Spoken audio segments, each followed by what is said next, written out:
KNR channel కి స్వాగతం. Bulletin ముందుగా హెడ్లైన్స్ చూద్దాం. రేవంత్ రెడ్డిపై ఈటెల రాజేందర్ తీవ్ర విమర్శలు.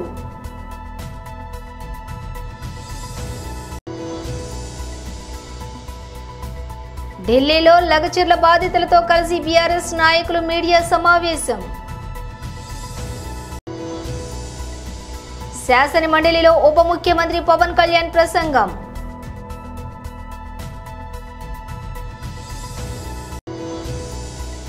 వెనుకడుగు వేయని రాజకీయ పక్షం వైఎస్ఆర్ కాంగ్రెస్ పార్టీ అంబటి రాంబాబు.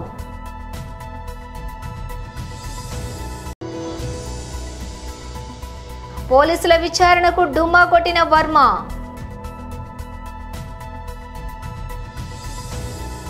ఆరోగ్య పరిరక్షణకు శ్రమించే ఆ ప్రాంతం ఆధ్యాత్మిక శోభను సంతరించుకుంది.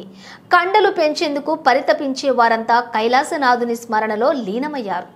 దేహ దారుఢ్య పరికరాలు దేవాదేవుడి రూపాన్ని ప్రతిబింబించాయి. పరమ పవిత్రంగా భావించే కార్తీక మాసంలో వినూత్న రీతిలో శివయ్యకు పూజలు నిర్వహించిన కార్యక్రమానికి గాజువాకలోని BHPV కూడలిలో ఉన్నటువంటి ఆర్కే షేప్ ఫిట్నెస్ జిమ్ వేదికైంది. కార్తీక మాసం 3వ సోమవారం సందర్భంగా జిమ్ కోచ్ బర్లా రవికుమార్ యాదవ్ ఆధ్వర్యంలో నిర్వహించిన ప్రత్యేక పూజలు అందరినీ ఆకట్టుకున్నాయి. ఇందు గలవాడు అందులేడని సందేహ వలదన్న మాటను ఆదర్శంగా తీసుకున్నారో ఏమో కానీ తాము వ్యాయామం కోసం వినియోగించే సామాగ్రిలో శివయ్యను చూసుకుంటున్నారు. శ్రద్ధాభక్తులతో త్రినేత్రుడిని సేవించాలనే తపనకు తమ మేధస్సును జోడించి వ్యాయామ సామాగ్రితో సాక్షాత్తు శివలింగ ఆకృతిని రూపొందించి ప్రత్యేక పూజలు నిర్వహించారు. ఈ సందర్భంగా కోచ్ రవికుమార్ యాదవ్ మాట్లాడుతూ సంస్కృతి సాంప్రదాయాలను భవిష్యత్తు తరాలకు అందించాలనే ఆలోచనతో తమ జిమ్లో వ్యాయామంతో పాటు ఆధ్యాత్మికతను కూడా పెద్దపీట వేస్తూ ఇటువంటి కార్యక్రమాలను వినూత్న రీతిలో నిర్వహించడం జరుగుతుందని తెలియజేశారు. తాము వినియోగించే వ్యాయామ సామాగ్రిని కూడా పూజించే విధంగా వాటితోనే శివలింగ ఆకృతిని ఏర్పాటు చేసి పూజలు నిర్వహించామన్నారు. ఈ కార్యక్రమంలోని జిమ్ సభ్యులు శ్రీకాంత్, సాయి కృష్ణ, సత్య, అనిల్, అశోక్, సాయి, అశోక్, రామ్, నితిన్, హేమంకిత, శిరీష, హరిణి, ధనలక్ష్మి తదితరులు పాల్గొన్నారు.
హాయ్ అండి, I'm Ravikumar Barla, certified trainer nutrition specialist.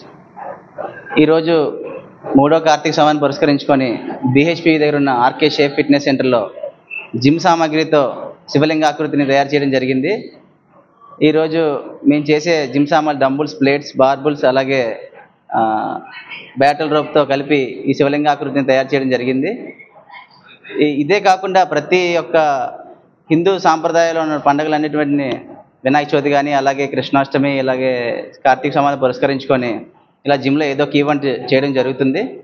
కావున భక్తులందరూ వచ్చి ఈ యొక్క ఆర్కే షేప్ ఫిట్నెస్ సెంటర్ని విజిట్ చేస్తారని మనస్ఫూర్తిగా కోరుకుంటూ, అలాగే ఆరోగ్యంతో పాటు ఇలాంటి ఆధ్యాత్మికతను కూడా మేము ప్రజలందరికీ అందజేయాలని మా యొక్క ఆలోచన. దీన్ని అందరూ సద్వినియోగం చేసుకుంటారని అలాగే జిమ్ విజిట్ చేసి ఆరోగ్యాన్ని కాపాడుకుంటారని మనస్ఫూర్తిగా కోరుకున్నాను. Thank you. అవయవ దానం కార్యక్రమంపై ప్రజలలో మరింత అవగాహన పెంపొందించాల్సిన అవసరం ఎంతైనా ఉందని జిల్లా కలెక్టర్ హరీంద్ర ప్రసాద్ అన్నారు.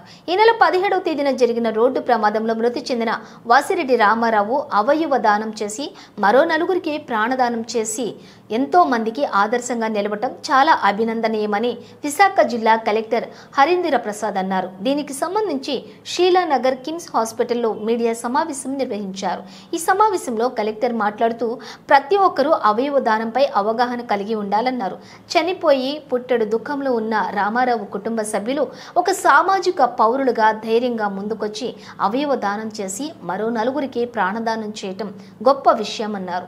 ఇటువంటి అవయవ దాత కుటుంబ సభ్యులను ఘనంగా సత్కరించి గౌరవించాల్సిన బాధ్యత మనందరిపై ఉంది అన్నారు. సమావేశంలోని రామారావు కుటుంబ సభ్యులను సత్కరించి 10,000 రూపాయలను చెక్కును ఆయన అందించారు. కలెక్టర్ హరీంద్ర ప్రసాద్ మరియు జీవన్దార్ ఫౌండేషన్ డైరెక్టర్ కె రాంబాబు చేతుల మీదుగా అందజేశారు. ఇటువంటి అవయవదాత కుటుంబ సభ్యులను ఘనంగా సత్కరించి గౌరవించాల్సిన బాధ్యతను మనందరిపై ఉంది అన్నారు. సమావేశంలో రామారావు కుటుంబ సభ్యులను సత్కరించి 10,000 రూపాయల చెక్కును కలెక్టర్ హరీంద్ర ప్రసాద్ మరియు జీవన్దార్ ఫౌండేషన్ డైరెక్టర్ కె రాంబాబు చేతుల మీదుగా అందజేశారు. ఇటువంటి అవయవదాన కార్యక్రమాలపై ప్రజలకు అవగాహన కల్పిస్తూ చైతన్యపరుస్తున్న జీవనధార్ ఫౌండేషన్ సభ్యులను మరియు కాపాడేందుకు 2 రోజుల పాటు కూడా ఎంతో కృషి చేసిన వైద్యులను కలెక్టర్ అభినందించారు.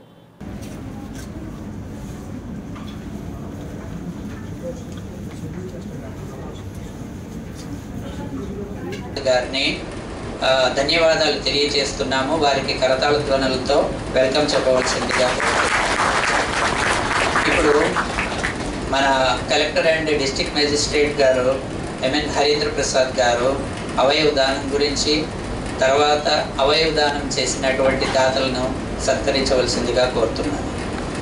ఉద్దేశంతో రాష్ట్ర ప్రభుత్వం జీవో 95 తీసుకురావడం జరిగింది. ఈ జీవో 95 ద్వారా డొనేట్ చేసిన ఫ్యామిలీ ఒక noble act. So now invite donor family members, so please come on to the stage and receive the felicitation.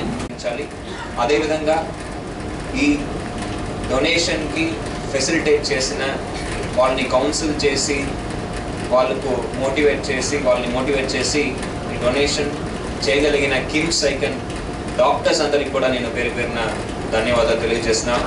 వాళ్ళు 2-3 రోజులుగా గట్టిగా ప్రయత్నం చేశారు రామారావు గారిని కాపాడాలనే ఉద్దేశంతో. అన్ఫార్చునేట్లీ ఆయన బ్రెయిన్ డెడ్ కావడం వల్ల మనము ఈ డొనేషన్ ముందుకు వెళ్ళడం జరిగింది.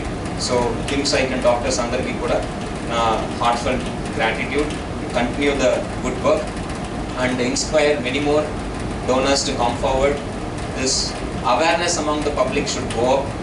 Such programs should continue to happen. We should be able to meet the needs and demands of all these 4,000 people who are still in the waiting list of the Jeevan Ram.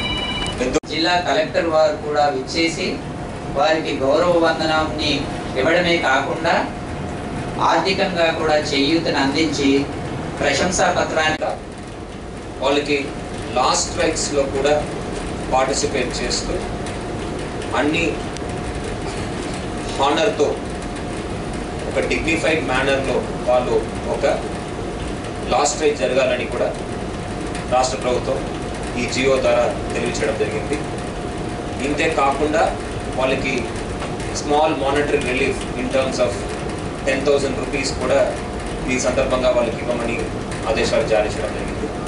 దాని మేరకు ఈరోజు KIMS icon హాస్పిటల్లో జరిగిన ఈ organ donation గురించి రావడం జరిగింది. మరోసారి నేను రామారావు గారి కుటుంబానికి నా హృదయపూర్వక ధన్యవాదాలు తెలియజేస్తున్నాను. చాలా ధైర్యంగా మీరు ముందుకు వచ్చారు. మీ యొక్క యాక్ట్ జరిగింది.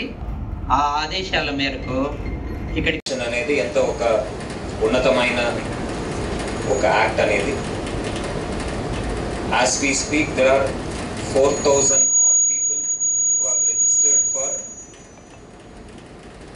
organ donations.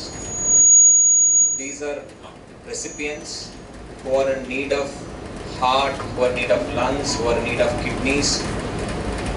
ఇంతమందికి అవసరం ఉన్నప్పటికీ unfortunately because of lack of awareness or lack of courage on the part of the families and also not to let go their near and dear ones, చాలా మంది ముందుకు రావట్లేదు.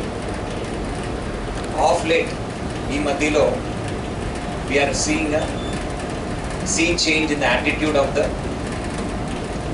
families of the deceased.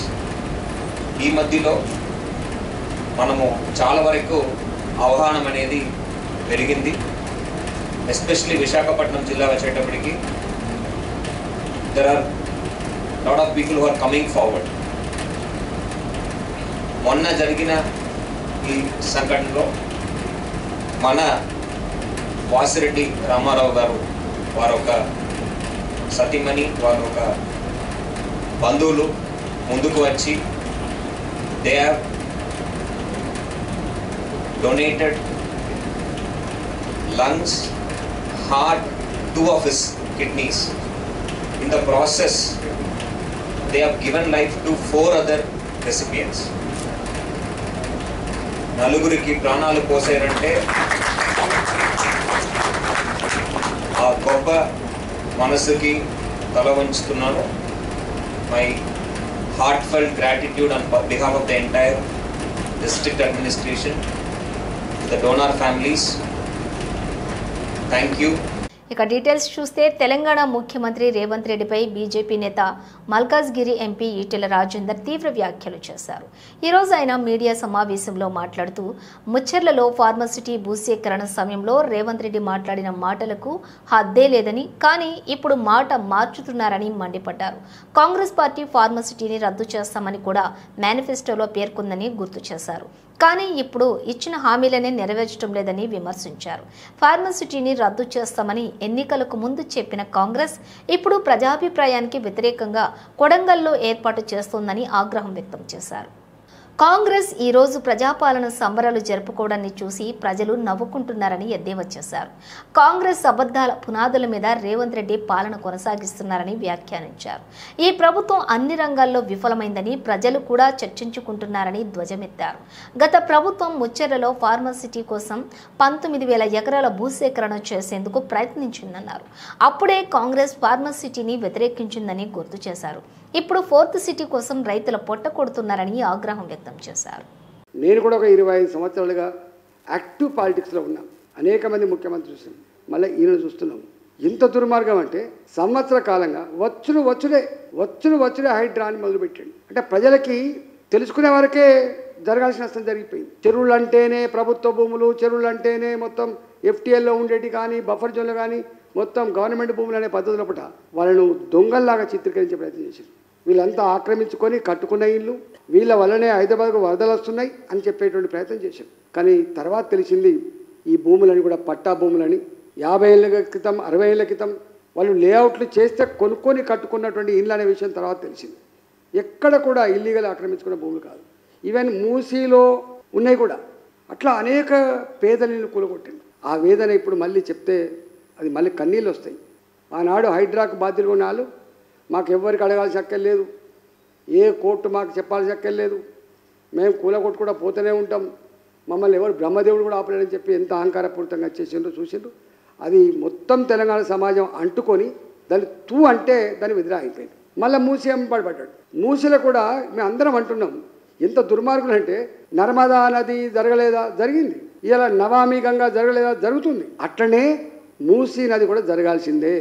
ఒకవేళ మూసీ నది జరగాలంటే నిజంగా 150,000 కుసకుల నీళ్లు పోవడానికి ఎంత డెప్త్ కావాలి, ఎంత విడ్త్ కావాలి, నువ్వు మార్కింగ్ చేస్తే తప్పులేదు. కానీ ఎక్కడెక్కడైతే రైట్ సైడ్ కానీ లెఫ్ట్ సైడ్ కానీ మంచి విలువైన భూములు ఉన్నాయో 270 మీటర్లు 300 మీటర్లు ఒక్కొక్క దిక్కు అంటే దాదాపు 1000 ఫీట్లు అటు ఇటు పెట్టి కొన్ని వేల ఇళ్ళు, దాదాపు 10-15 వేల ఇళ్ళు కూలగొట్టి ఆ భూములని చౌకగా గుంజుకొని అక్కడ మల్టీనేషనల్ కంపెనీలు కట్టబెట్టే ప్రయత్నం చేస్తుండు. కాబట్టి నేను మొదటి నుంచి నేను అక్కడ పార్లమెంట్ సభ్యులు కాబట్టి మొత్తుకున్నాను. ఢిల్లీలో లగచర్ల బాధితులతో కలిసి బీఆర్ఎస్ నాయకులు మీడియా సమావేశం నిర్వహించారు. తెలంగాణ రాష్ట్ర ప్రభుత్వం ఒక ఫార్మా కంపెనీ తీసుకురావాలని చెప్పి ఫార్మా విలేజ్తోని అక్కడ 1300-1400 ఎకరాల భూమిని కొనుగోలు చేసే ప్రయత్నంలో భాగంగా ఎక్కువ మంది గిరిజనులు, దళితులకు సంబంధించిన భూములు, పట్టా భూములు మరి కోల్పోవాలి వస్తుంది. వాళ్ళ తాతలు తండ్రులు వాళ్ళ తరతరాలుగా వాళ్లకు వస్తున్న భూములు మేము భూములు ఇయ్యము, వాటిని వదులుకోము అని చెప్పి ఎప్పుడైతే తెలిసినప్పటి నుంచి ఏ అధికారి వచ్చినా ఎవరు వచ్చినా వాళ్ళ నిరసనను వివిధ రూపాల్లో వివిధ స్థాయిలో వాళ్ళు తెలియజెప్పడం జరిగింది. కానీ ముఖ్యమంత్రి గారు ఇది నా నియోజకవర్గం, సామాన్య గిరిజనులు పేద గిరిజనులు ఏం చేసుకుంటారు, నాకు ఎదురు తిరుగుతారా అనే ఒక అహంకారంతో ఒక దురహంకారంతో మరి అక్కడికి అధికారులను పంపించి ఆ సంఘటనకు బాధ్యులైనరు. ఆ సంఘటనకు కూడా ఎవరు ఉద్దేశపూర్వకంగా కలెక్టర్ మీదనో ఇంకెవరి మీద దాడి చేయాలనే ఆ గిరిజనుల ఉద్దేశం కాదు. కేవలం 9 నెలలుగా కలెక్టర్ కాళ్ళ మీద పడ్డ ఆర్డీఓలు ఎంఆర్ఓలు ఎవరు వస్తే వాళ్ళ కాళ్ళు పట్టుకొని బతిలాడినా వదులుకోలేదు, మరి వదలట్లేరు, మళ్ళీ మా ఇళ్ళకి వచ్చిరు అని చెప్పి ఒక ఆవేదనతోని మాత్రమే కొంతమంది యువకులు నెట్టేస్తే మధ్యాహ్నం సంఘటన జరిగితే అర్ధరాత్రి ఆడవాళ్ళని చూడకుండా, వృద్ధులని చూడకుండా, పిల్లలని చూడకుండా నానా బీభత్సం. శాసన మండలిలో ఉప ముఖ్యమంత్రి పవన్ కళ్యాణ్ ప్రసంగం.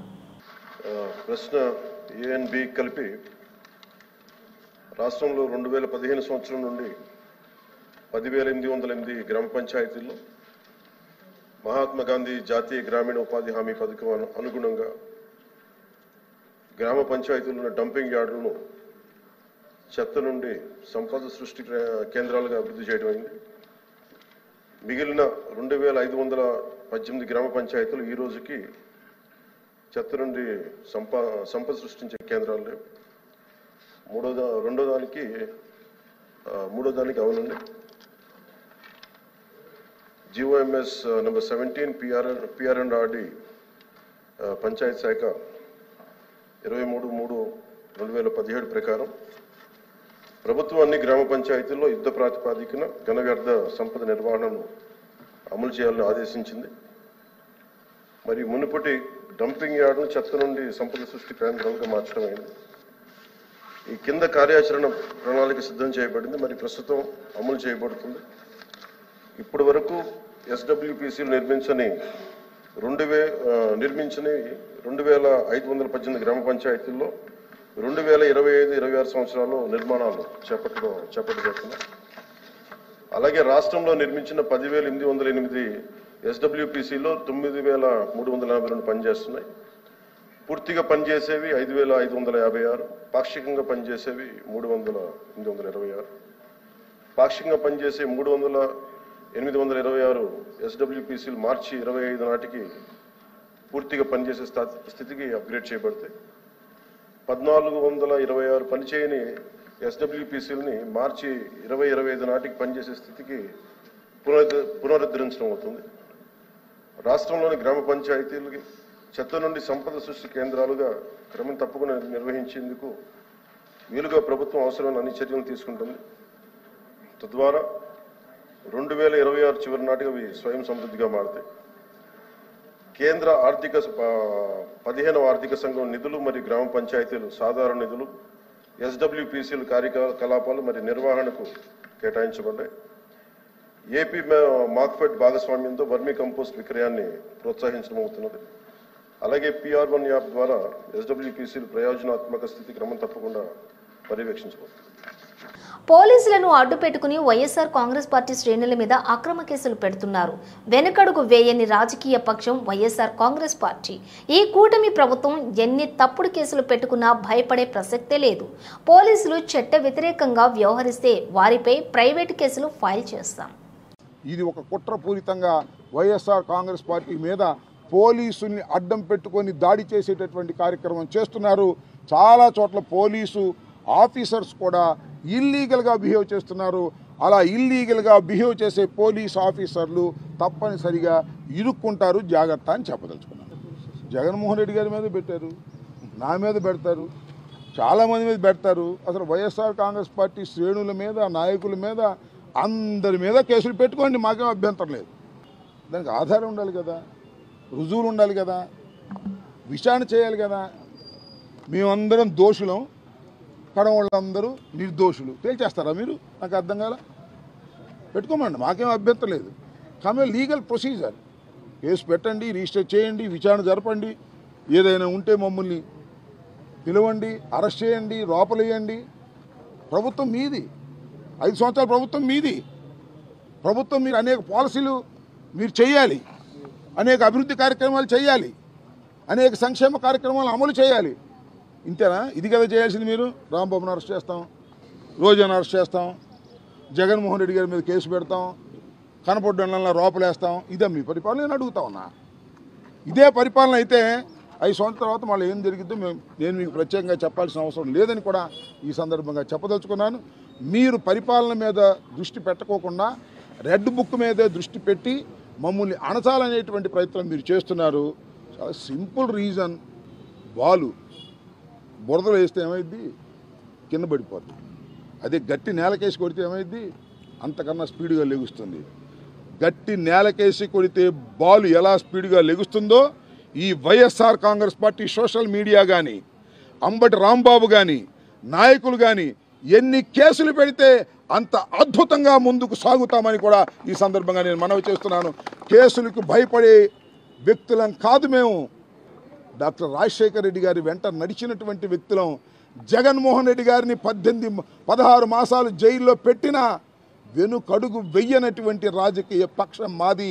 కేసులు పెట్టి మమ్మల్ని బెదిరించాలనుకుంటున్నారు మీరు. మీ వల్ల కాదని కూడా ఈ సందర్భంగా చెప్పదు. పెట్టుకోండి కేసులు, ఎన్ని కావాలి నేను పెట్టుకోండి, మాకేం అభ్యంతరం లేదు. ఎన్ని కేసులన్నా పెట్టుకోండి, ఎవరి మీదన్నా పెట్టుకోండి. చట్టం ప్రకారం మేము ముందుకు వెళ్తాం, ధైర్యంగా ఎదుర్కొంటాం. ప్రముఖ దర్శకుడు రామ్ గోపాల్ వర్మ పోలీసుల విచారణకు డుమ్మా కొట్టారు. మంగళవారం ఆయన ఒంగోలు రూరల్ పోలీస్ స్టేషన్లో విచారణకు హాజరు కావాల్సి ఉంది. అయితే ఉదయం 10 గంటల ప్రాంతంలో తాను విచారణకు రాలేనంటూ ఆర్జీవీ పోలీసులకు మెసేజ్ అందించారు. ఈ మేరకు వాట్సాప్లో ఆయన మెసేజ్ చేసినట్లు తెలుస్తోంది. తనపై నమోదైన కేసులో విచారణకు పోలీసులకు సహకరిస్తానని ఆర్జీవీ చెప్పారు. అయితే తన వ్యక్తిగత పనుల కోసం 4 రోజుల సమయం కావాలని కోరారు. ఆ తర్వాత తప్పకుండా విచారణకు వస్తానని ఆర్జీవీ తన మెసేజ్లో పేర్కొన్నట్లు అధికార వర్గాల సమాచారం. సోషల్ మీడియాలో అసభ్య పోస్టులకు సంబంధించి ఆర్జీవీపై ఏపీ పోలీసులు ఇటీవల కేసు నమోదు చేసిన విషయం తెలిసిందే.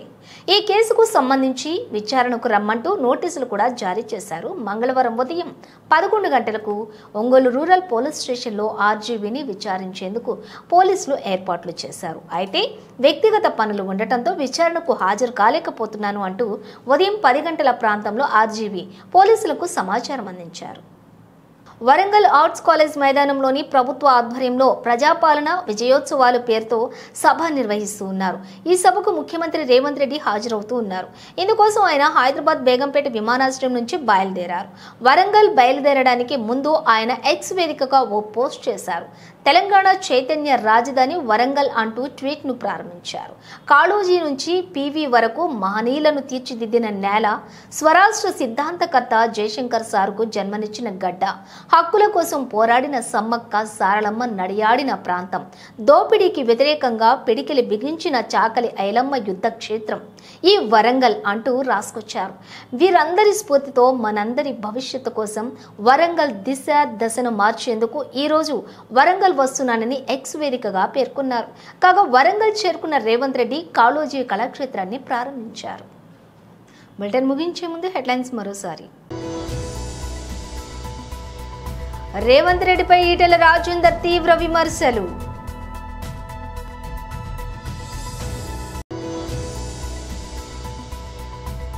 ఢిల్లీలో లగచర్ల బాధితులతో కలిసి బీఆర్ఎస్ నాయకులు మీడియా సమావేశం. శాసన మండలిలో ఉప ముఖ్యమంత్రి పవన్ కళ్యాణ్ ప్రసంగం.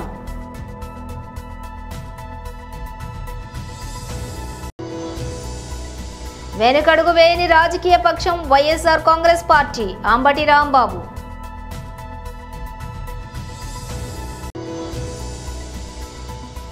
పోలీసుల విచారణకు డుమ్మా కొట్టిన వర్మ.